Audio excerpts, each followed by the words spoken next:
The new Lamborghini Revuelto has a very special angry button. Look what happens when you press it. Boop!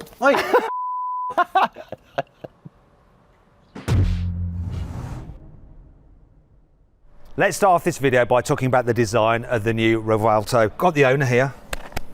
Probably recognise him. Hey, Matt. Hello, Yanni.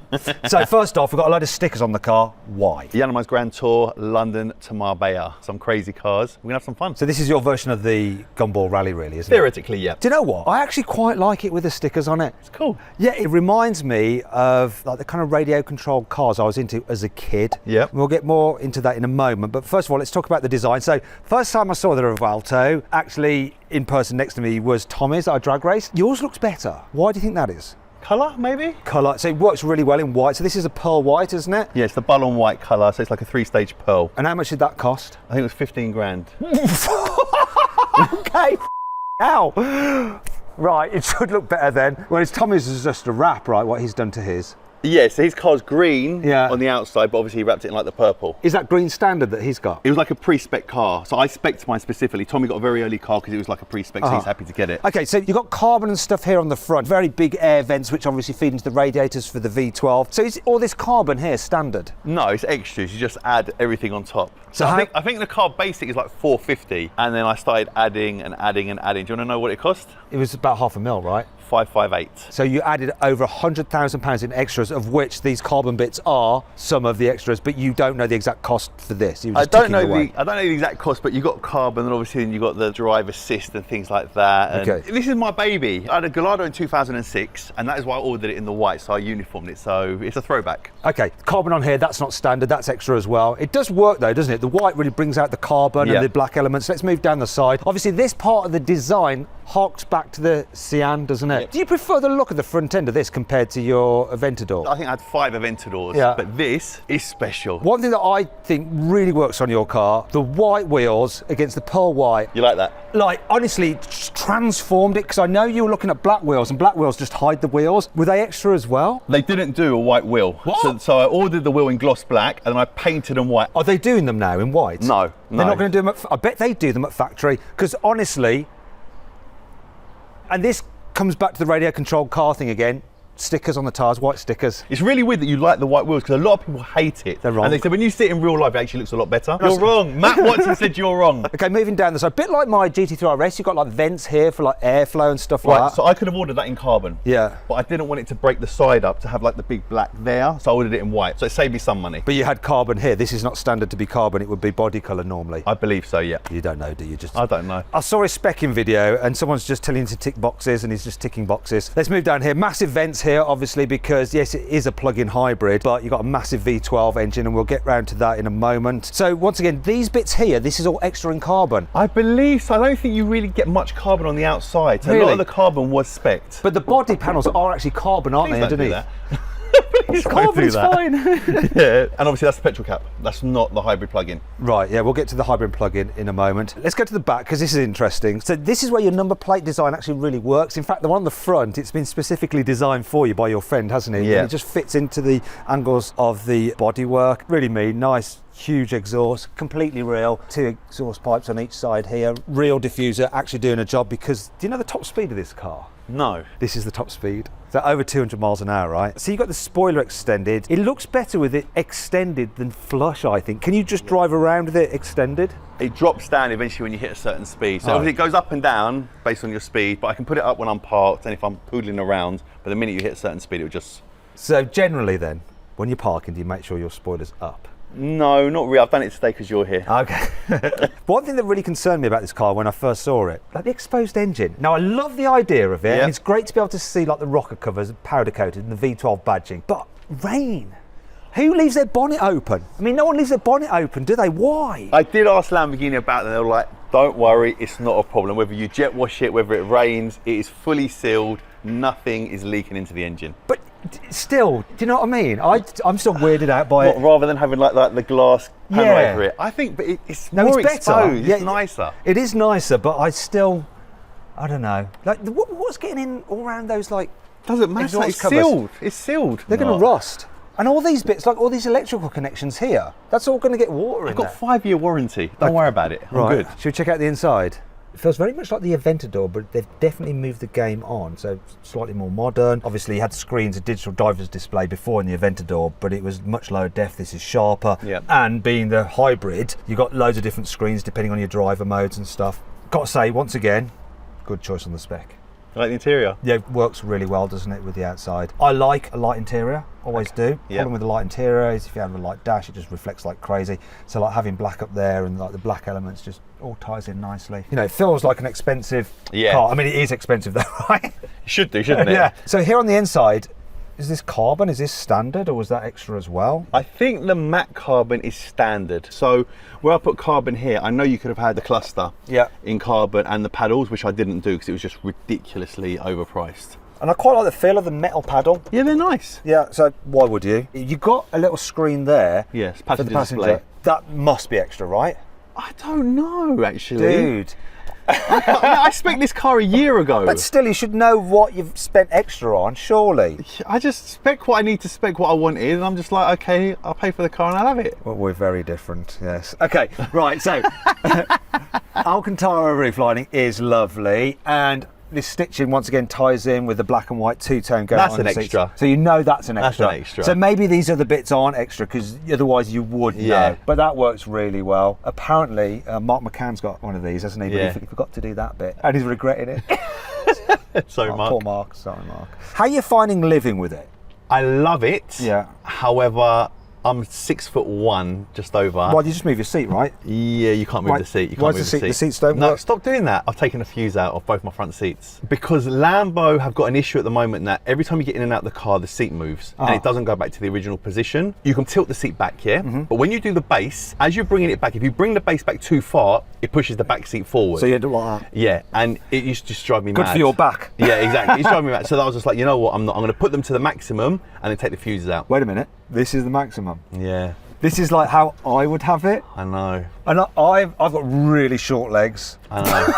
I know. And you're about to go on this massive drive, isn't it? Yeah, I know. You got into my Audi R8 Spider, and that's terrible. Yeah. This is much better. Mate, but look at the passenger side. The passenger seat goes further back than the driver's. But that doesn't make sense because the bulkhead's in the same place. I know. That's something that I don't like. I'm not happy about. And that's a big thing, actually, in a car, you know, how comfortable you can get. But I know there is going to be a big software update where the seat is not going to do that, and then it should go back further, but not in time for the tour. So. And you're not going to be able to alter exactly how far it can go back, I'm sure. I think this is it. Yeah. Right. So it looks like his back ain't great. Well, I'm sitting here on my finger hunches. Yeah, go on. Right. Go on. So some other things. Nice steering wheel. Really nice. Very easily laid out. Yeah. I don't like having the windscreen wipers on there or the indicators. Do you? You'd much rather have stalks, right? Yeah, but it looks nicer. It does look nicer, but it's freaking pain. At least they're actual physical buttons rather than touch sensitive like in a blooming Tesla. And then behind the steering wheel, there's like braille. There's buttons. What am I reading? You paid too much for it. That's what it's saying on the back. So on this side it's the volume. Okay, on that side you can change like the screen on the left, like in here. Screen. Right, I have this screen here. Right, so the volume there. So actually, where is the volume on the bottom right? Oh, there it is. So it's a touch. So that's a bit of a faff, isn't it? How do you find the infotainment system? Slow. Yeah, you're not comfortable there, are you, mate? Yeah, because I'm on my feet, so wait a second. Shall we give him a moment? Let him stretch it out. Stretch it out. So that's a bit of a faff. What about, like, see, in all my reviews, I like to do a bottle test where I can see the different places I can store a water bottle. Is that where you keep the water bottle? Do that. Put it here, right there, mate. You can put it behind you, just don't go fast.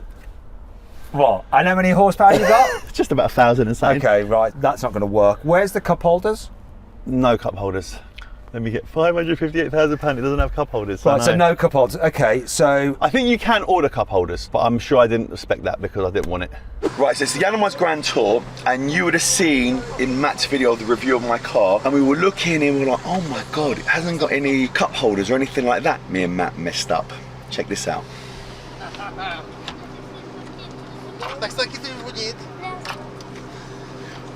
Bam! Cup holders. £558,000 car, and yes, we have cup holders, and not just one, we have two. And then look, you take them away, do that, do this. And you know what the most disappointing thing is? That is very Porsche style. So Matt, you should have known that. Anyway, back to the video. Ah, that's better. Is this like wireless charging for your mobile phone here? Looks like it should be, is it not? When you put the charger, when you plug the charger in, it does. So you have to use the, okay, you have to use the USB. It's not a BMW, mate. It's an Audi, isn't it? So you do have a glove box. Yeah. And you've got some bits in it. So these are spares for your tyres. Yeah, just because I lose any on the tour. Okay, I'm not going to put those back in. And some other bits and pieces. We won't delve too deeply in there. So that's for my mum. I'm Greek, so it protects me. Okay. Right, so is that like a, I would have a tracker, you have one of those?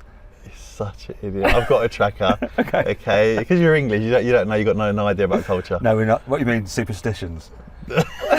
Depends how you look at it. Okay. Right, do you know what I think we need to do? We need to get an avid drive of this thing. Now, rather than doing the normal journalist thing, which would be to go away to Wales for a few days in it, try on really twisty roads. No Lamborghini Revuelto driver is doing that, so we're going to drive it like a proper Lamborghini owner would drive the car. You're going to have to direct me on what would be a normal route that you mainly use this car on. So let's start it up. Put on brake. Start. It's going to go into electric only modes, correct, right? Yeah, if you do the right paddle, you'll hear it go into electric mode. Right. Yeah, that's good. Passenger airbag on, good as well. So we're good to go. So this is the weirdest thing about driving this car after coming from, whoops, oh, wait a minute. The brakes ain't very nice, are they? A bit grabby. Are you really going to go? You didn't think I'd make it round there, did Okay. you? I didn't know that I would. Hasn't it got front parking sensors? Yes. They didn't work. That's actually true. Why don't they come on? They didn't come on. Ah! What's that? What was that? Park sensors. Can I go over this? Yes, you can go over this, but when you get there, you need to put lift up. I'm really nervous because the visibility isn't great. It's strange that there's no engine, but it is allowing me to concentrate a bit more. Parking sensors are now working. The brakes are really grabby, aren't they? Then you find that at slow speeds, they're like really, really bad. You know why that is, don't you? Go on. It's because of the hybrid system. So some of the braking at first is like regen, so it's trying to blend it a bit. Lift is here. Yeah, push the button and then wait. Okay, now you can go, yeah. Is that standard? It should be. I believe so, yeah. It's not actually standard on my perfect, Porsche, yeah. You know, you have to pay extra for it. And it'll automatically go down when I go a bit quicker. Whoa, turning circle's not great. Oh no, imagine if I hit a micro. Imagine how much that would cost to fix that Just push the button, it'll go back down. Okay. I don't know why I signed up for this. Do you know what? Straight away from the get-go, for a supercar, the suspension's pretty comfy, isn't it? Yeah, so you know you've got soft and hard dampeners there. Are you hard or soft right now? Before you answer that, let's just check out the manoeuvrability. So let's do. Oh my God, not in this roundabout. It's got rear axle steering. You got to skip there. Where? Oh yeah. Was that Asheville? Was it? Do you reckon I'll get round here? Go on. Look. I'm sure it's got rear axle steering. That is more manoeuvrable than the Aventador was, surely. Yeah. I'm very nervous, I can't lie. But this is how you drive the car, right? You drive it in this environment. Yes, every day. This we've just left Yiannimize, so that's where I work. And when you drive it, are you in electric only mode like I am? I like electric only mode, so it depends how I'm feeling, my mood. Obviously you can't do that many miles in electric only mode. One of the things is if you're doing short journeys and you've got something like a big V12, you don't want it necessarily running because you're going to heat cycle the engine, which isn't good for it. Mm-hmm. Do you ever think about things like that or not? I actually do not. Okay, so Lamborghini owners don't think about that, so it's irrelevant. Do you want to look at the dampener thing? So where that is, this here, you can turn it left and right. Okay. So look, soft. Oh, I think I was soft already. It's feel hard. I like it hard sometimes. Hard's still not bad though, is it? We haven't gone anywhere yet in hard. So there you can see there the we go. It's a bit now. hard, isn't it? Yeah. That's it. But in soft, it is nice. And to be fair, Lambo never had that in any of the cars. that is actually really good. Like the body feels stiff, but the suspension is compliant, which is what you want. And it has that slight to it, which is satisfying and feels expensive. How do you find the visibility? So the door mirrors are all right, actually. The visibility's fine, to be fair. The view forward's actually all right because you've got quite a steeply raked nose. The out the back is minimal. Aren't you more tempted to take another car like the Urus? So I bring it in if I need to film with it or if I'm doing something with it, but it's a waste to do this journey. So when do you actually drive it properly, or do you never really drive it properly? Do you go, all right, do you know what, I'm going to go out Saturday, I'm just going to get my Revuelto, I'm going to head off, find some decent roads, or are you not that guy?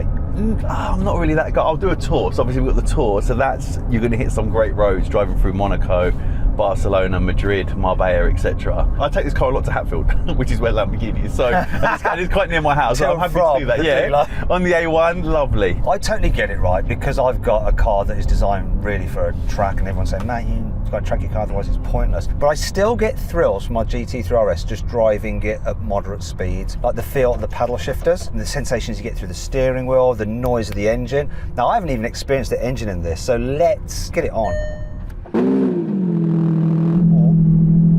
Oh yeah. Oh no. No, it's fine. It's just telling you only E mode's possible while the engine's warming up. So you've still got E on the dash. Right. And that E will disappear in about 8-9 seconds. So it's still running in electric only mode, so I've not got power from the petrol motor yet, but I'll get it in a sec. It's all right in E mode, isn't it? It's lovely just, in E mode. It's like a little run around. There you go, you're in. And now we've got power, haven't we? We've got 1,000 horsepower now. Just over, isn't it? That's it. So for me as well, look, you see your charge now is quite low. Yeah, so it's going to charge it, isn't it? No, you have to put it to recharge. On your top right dongle, or toggle, whatever you know where the E is, turn it left. Yeah, that's it. Now you see bottom right, it says recharge. Okay. Do you know what? Actually, it's quite easy to drive, isn't it? Yeah. It's definitely easier and less of a pain than the Aventador SV. I hated my SV. It was just too much drama, changing gear and this, that and the other. It's quite funny the way it doesn't feel like it's got 1,000 horsepower. I don't mean that in a bad way, it's like in a good way. You don't feel like, oh my God, I've got 1,000 horsepower. I remember driving a Toyota Supra Mark IV, someone had tuned it up to 1,000 horsepower, and I was frightened of it because it didn't have 1,000 horsepower until this point where the turbo really spooled up, and then it all of a sudden did. Was that on the road or was that racing? On the road. Whereas this, it's totally like easy to drive, predictable, isn't it? And when you do put your foot down a little bit, you get that. And I've got to say this, we may well have drag raced Tommy's Revuelto against an SF90. And the SF90, in that instance, probably most instances, is the quicker car. But it's not that much of a difference. And you know what, I'll take that for having the naturally aspirated V12 over a turbocharged V8. Same. So don't forget, you're running at the moment in sport mode. You're in recharge mode. You're not in performance. So you're not at full power at the moment. Yeah. So let's do that. Flick that into Corsa. Top left one. Go across, and then flick the right one. I feel like I'm twiddling someone's nipples. Right. You're still not in Corsa. Do you know go across one. That's it. Right. Now you're in Corsa. Sorry, twiddling nipples. Twist the right one. Twist the right one. It's just the right one. Which way? No, top one to right. Come on. Okay, now you're in performance mode and you're in Corsa. Oh, that's better. Oh, yes. That's more like it, isn't it? Oh, yeah. It's the first time I've ever been passenger in my own car. Can you separate out being in Corsa and go into like softer dampers? So if I turn this, can I go? You should still be in soft, yeah. Yes, it's good that you can do that. Yeah. Right, another mini roundabout. No, this ain't a normal roundabout. Please don't do this one. If you remember last time when we done the Range Rover, you done that roundabout over there. Don't you want to do this one? Definitely not. Can they hear us? Press the button on the thing. No. See, look, he couldn't do it in the Mini. Oh my God, it went up on the pavement. Do you want me to do that? No, do not do that. But we've got to go that way. Okay, so go over there, go right and then right again. I reckon we could... You're going to have to go back and forth and I'm not doing it. And people are going to think I'm driving. They'll be like, look at this idiot who can't drive. With all the stickers on the car. Right, okay. Do this one here. Okay, you reckon I can get around this one? No, probably not. But use your indicator then. Go over left. Go left, come left. But look at that curb sticking out to get your wheel. Oh no. Oh no, this is not good, is it, this? Stop the front splitter. How do I go backwards? Oh, it's this, I don't like that there. Oh my God. And everyone's looking, thinking that camera's it's me not really, driving. It's not good enough, is it, that camera? Look, the man... Look, they're hooting because they know it's me. They know it's my car and they think I'm driving. It's like, what's he doing? Yeah. That wasn't a problem, really. People waited, they'd have a look at your car. Let's get out of here. The shame of it all.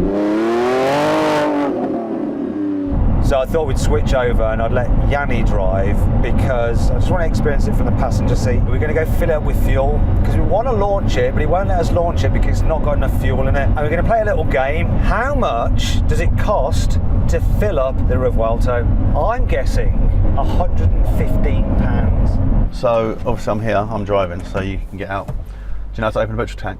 Yeah. How? Yanni, can you open the petrol filler cap, please? That's the way, isn't it? Where is it? You look down at your crotch. Oh, there it is. Right, I'll go do it. I guess I'm paying as well, right? Well, it'd be rude not to ask you to pay, would it? I'm getting out as well. Why? Just to watch me spend some money? That's it. I might even film it. Right, so here we go. You want the dirty stuff, 95? Super, No, please. I'm paying for it. So Put super in it. Okay. Don't be tight. Damn. Got Matt filling up my car. Let's see. How much is it going to cost? We're going to find out. Are we going to get to the 100 mark? Oh no! So put in almost 53 litres, £86. It's a very, very small petrol tank. So you're going to be stopping quite regularly in this car. Probably going to do about 180 miles on a full tank. A few moments later. So for the launch of this car, we decided that maybe Yanni should do it, just because, you know, if it goes wrong, better if he's driving. We've got a bit of a problem though, we can't seem to get into launch mode. Now you have launched it before. When we were filming drag races the other day, you launched it. I've launched it once. We've gone over 900 miles now. So full battery, full fuel, engine's warm. Is this you practicing a launch behind this van? Now what I usually do is open the door and as it shuts it down. Eventually. Corsa, performance. No. So this car's supposed to do 0 to 60 in 2.5 seconds when you engage launch control. Do you think it's a sign? It's a sign. Like when I got the ned. Do you know what? Do you know what this is? It's actually this. Protecting me. It's protecting you because in a parallel universe, we launch it into a tree. Let's go I home. want to launch it now. Yeah. Oh. Hello. Kirill, What's happening, bro? bro, just quickly, did you have any issues with the Revuelto launching where it wouldn't go into launch? Put it into Corsa mode. Yeah. Press the flag button on the steering wheel. Oh God, we're so stupid! Bloody hell, we're so stupid. I was going to say, what's that flag Are you for? Oh, Yeah, temporary unavailable seat owner's manual. Wait a minute. 1 second. No. If it's coming up with an error, you might need to turn the car off and restart. Okay, but that's Right, probably got it, what it cycle. is. That's what we're so stupid. The Don't flag's go right yet. in front of us as well. Don't go yet. Let's just see. Let's just we still need Kirill, stay here a minute. Stay with us. Stay with I us, haven't gone Kirill. down yet. Performance mode, mate. What? Oh, there we go. No. 1 second. Thrust mode, temporary unavailable You're in seat hybrid. owner's manual. You're in hybrid. Yeah, but I can't get into performance mode. Oh. When I'm trying to go into performance mode, it keeps throwing me out. Have you been trying to do it a couple of times with the engine running? Yeah. Okay, I would turn the car off, lock it, give it 30 seconds, unlock it and try it again just to reset the brain. One eternity later. Should just be going past Corsa Yeah. Listen to this. until ESC's off. Say no. Yeah. Thrust mode possible. We got it. We got it. We got it. Do we Is it really that way, want yeah? to? Yeah, we got it. Yeah. Thank you, bro. Cheers, mate. No worries, no worries. Thanks, bro. Bye, bye, bye. Let's do it.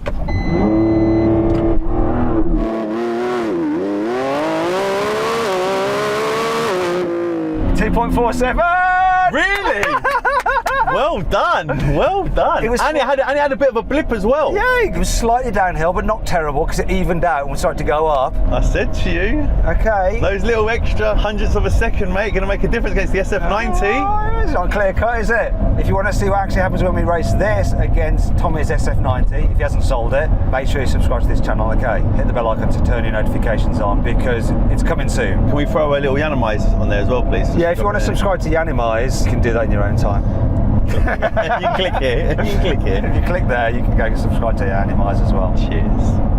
Do you know what? I was pretty impressed by the 0 to 60 time, but then this car has got some impressive stats. You got that 6.5 litre naturally aspirated V12 made to an 8-speed dual clutch automatic gearbox and an electric motor, and that unit drives the rear wheels. Then on the front axle, you've got 2 electric motors. So the combined power output is 1,015 horsepower and 1,062 newton meters of torque. Good. What's not so good though is the practicality on this car. So look at this, right? The only storage that you have really is underneath here. Oh, there it is. We have 112 litres, which isn't a lot. Also, as this is a plug-in hybrid, you need somewhere to plug in the cable. You'd think they'd put a port on the opposite side to the fuel filler cap like most hybrids, but no, it's hidden under here. So how does that work out? Well, when you're charging it, you have to dangle a cable from underneath the bonnet, and you have to go in here and you pull this latch out of here and it puts it in a slightly raised position. So you can get the cable out. Actually, there's more annoying things about this car. Here's 5. Considering the price of this car, the stereo isn't that great. Definitely. Also distorts. I'm a little bit surprised to find that this car doesn't have gas struts. for the engine cover. It's like something you get on an old Ford Fiesta. So I'm not going to use that. It's a blooming Lamborghini. Excuse me, can you just hold this up for me? There you go. Just need staff to do it. There we go. Now I can just look at it. Obviously, Lamborghini is owned by the Volkswagen Group, but it's still a bit annoying when you see Audi switchgear like this. Got the same in my Audi RS7. And the thing that actually makes this very car go quickly has a VW logo on it. Look, see that sticker on the accelerator pedal? Clear Volkswagen badge. I hate these sensors at the front. They're just, it's like it's got two horrible zips. This indentation on the door handle makes you think that it's hands-free. Maybe it is, I just can't get it to work. To open it, you think then you're going to have to grab under there, but the actual switch to open it is much further and round underneath. And so you end up going like this. It's like, what's that all about? And that's not all. Once you get inside, well, it's quite easy to shut the door. Opening it just seems a bit wrong. You hold this like a pistol, you put your thumb on there, but then you really do have to use some strength in your forearm to start lifting it up. I've got tennis elbow and that hurts me.